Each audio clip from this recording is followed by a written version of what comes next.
ఇండియాలోనే #1 varicose veins hospital Avis vascular centre.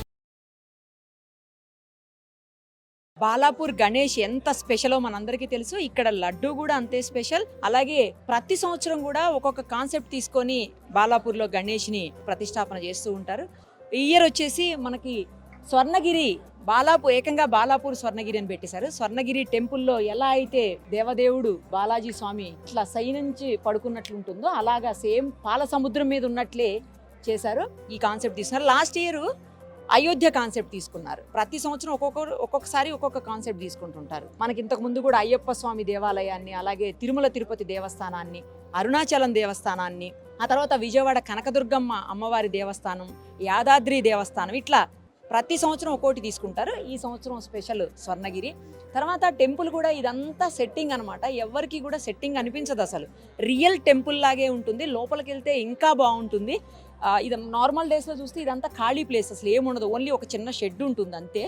But ఈ 10 రోజులు మాత్రం ఇక్కడ నిజంగా దేవస్థానంలో ఉన్నటువంటి ఫీలింగే కలుగుతూ ఉంటుంది చూస్తుంటే. ఒక్కసారి లోపలికి వెళ్ళి మనం మరిన్ని వివరాలు తెలుసుకుందాం. చూద్దాం రండి. బాలాపూర్ అంటే గణేష్ అంటే బాలాపూర్ లడ్డు అలా.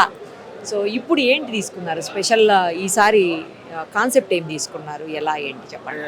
ప్రతి సంవత్సరం ఒక కొత్త కాన్సెప్ట్లో బాలాపూర్ యొక్క వినాయకుడు భక్తుల ముందుకు రావడం జరుగుతుంది. ఈ సంవత్సరం లాస్ట్ ఇయర్ చూస్తే అయోధ్యలో రామ మందిరం వేయడం జరిగింది.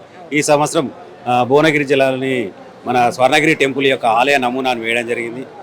అదేవిధంగా ఈ సంవత్సరం మనము వినాయకుల్లో ప్రత్యేకత సోఫాపై కూర్చున్న వినాయకుడు, సింహంపై చేయి, అదే తలపైన శివుడు పైన నాగదేవతలు, అదేవిధంగా ఆ చెవులు కూడా మూవింగ్గా ఉండే విధంగా ఈ సంవత్సరం వినాయకుడిని రెడీ చేయడం జరిగింది. లాస్ట్ ఇయర్ ఐస్ ఉండే, ఈసారి ఇయర్స్ మూవ్ అయ్యింది. ఈరోజు ఈ సాటర్డే అనంత చతుర్దశి రోజు 6th రోజు వినాయక నిమజ్జనం జరుగుతుంది. ఈ సంవత్సరం లాస్ట్ ఇయర్ సుమారుగా 8 లక్షల మంది భక్తులు వినాయకుని దర్శించుకోవడం జరిగింది. అదేవిధంగా ఈసారి కూడా ఎక్కువ మంది వచ్చే ఉద్దేశం ఉన్నది కాబట్టి వారికి వచ్చే భక్తులకు కూడా ఎలాంటి ఇబ్బంది కలగకుండా కమిటీ మెంబర్సే కానీ వారికి తొందర దర్శనం మీద ఏర్పాట్లు చేయడం జరిగింది. అంటే ఒక 10 years నుంచి ఎవ్రీ ఇయర్ మనం ఒక కొత్త కాన్సెప్ట్లో రావడం జరుగుతుంది. ఇప్పటివరకు తిరుపతి కానీ, శ్రీశైలం కానీ, యాదగిరిగుట్ట టెంపులే కానీ, అయ్యప్ప స్వామి టెంపులే కానీ, ఇలా కనకదుర్గ అమ్మవారి టెంపులే కానీ వివిధ ఆలయ నమూనాలు వేయడం జరిగింది. ఈ సంవత్సరం మన తెలంగాణ రాష్ట్రంలోని భువనగిరి జిల్లాలోని ఒక స్వర్ణగిరి టెంపుల్ ఆలయ నమూనాను వేయడం జరిగిందండి. ఈ సంవత్సరం ఎవ్రీ ఇయర్ ఒక టెంపుల్ యొక్క నమూనా, ఎవ్రీ ఇయర్ ఒక ఆలయ నమూనా టెంపుల్ తీసుకోవడం జరుగుతుంది. ఆ దేవుని దర్శించుకున్న తర్వాతనే మళ్ళీ వెనక తిరిగి ఈ గణపతిని దర్శించుకునే విధంగా ఏర్పాటు చేయడం జరిగింది. లాస్ట్ ఇయర్ 30 లక్షలు 1000 కులన్ శంకరెడ్డి ఈ లడ్డు తీసుకోవడం జరిగింది. ఈ సంవత్సరం 6 తారీఖు మరి ఎంత వెళ్తుందో చూద్దాం. శనివారం రోజు 6 తారీఖు ఎంత వెళ్తుందో చూద్దాం. హనీ ఫుడ్స్ నుంచి ప్రతి సంవత్సరం కూడా గత 15 ఏళ్లుగా మీరే బాలాపూర్ గణేశుడికి లడ్డూని స్పాన్సర్ చేస్తూ ఉన్నారు. అవునండి, మా ఆవిడకి భక్తి ఎక్కువ అండి అమ్మా. నేను పిసినారిని, డబ్బులు ఖర్చు పెట్టను ఏంటి, భక్తి లేదు. గత 15 సంవత్సరాల నుంచి చేయించుకుంటున్నాను నా చేత. ఆ లడ్డు కూడా మేము చాలా భక్తితోటి మా వర్కర్స్ 5 మంది మాల ధరించి శనగపప్పు మేము దంచుతాం, మంచి నెయ్యితో చేసి చాలా భక్తి శ్రద్ధతో మా ఇంటి దగ్గర కూడా మండపం వేసి తయారు చేస్తాం. ఇది నాకు ఫస్ట్ అవకాశం వచ్చినట్టు ప్లాస్టిక్ గిన్నెలో పెట్టాను, తర్వాత స్టీల్ దాంట్లో పెట్టాను. నాకు నచ్చలేదు, అక్కడ కూర్చుంటే ఒళ్ళు జలధరించేది. 2 కిలోలు వెండి గిన్నెలో పెట్టేస్తున్నాం.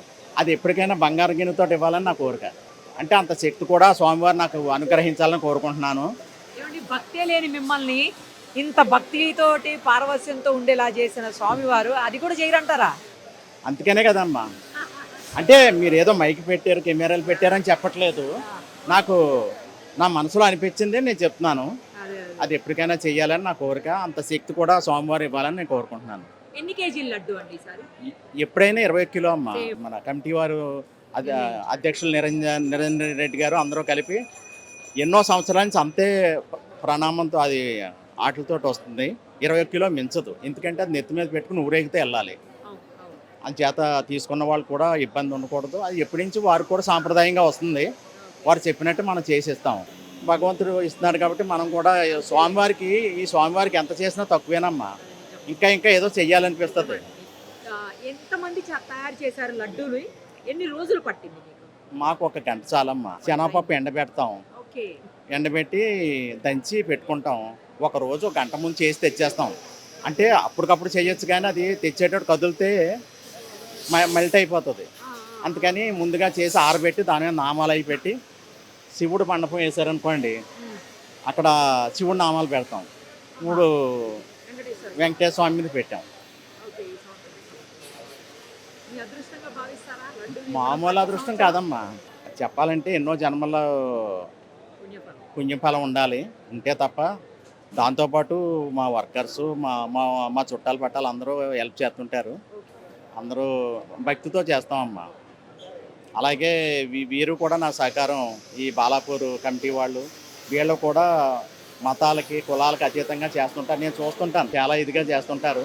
ఆటోమేటిక్ ఈ స్థల ప్రభావం అంతే, అంతేలేండి. ఆటోమేటిక్గా అన్నీ కలిసి వచ్చేస్తుంటాయి. మంచి మండపం, ఇలా మండపం వేసినట్టు ఉండదు, గుడి కట్టినట్టు ఉంటుంది, సెట్ వేసినట్టు ఉండదు. థ్యాంక్ యూ అండి.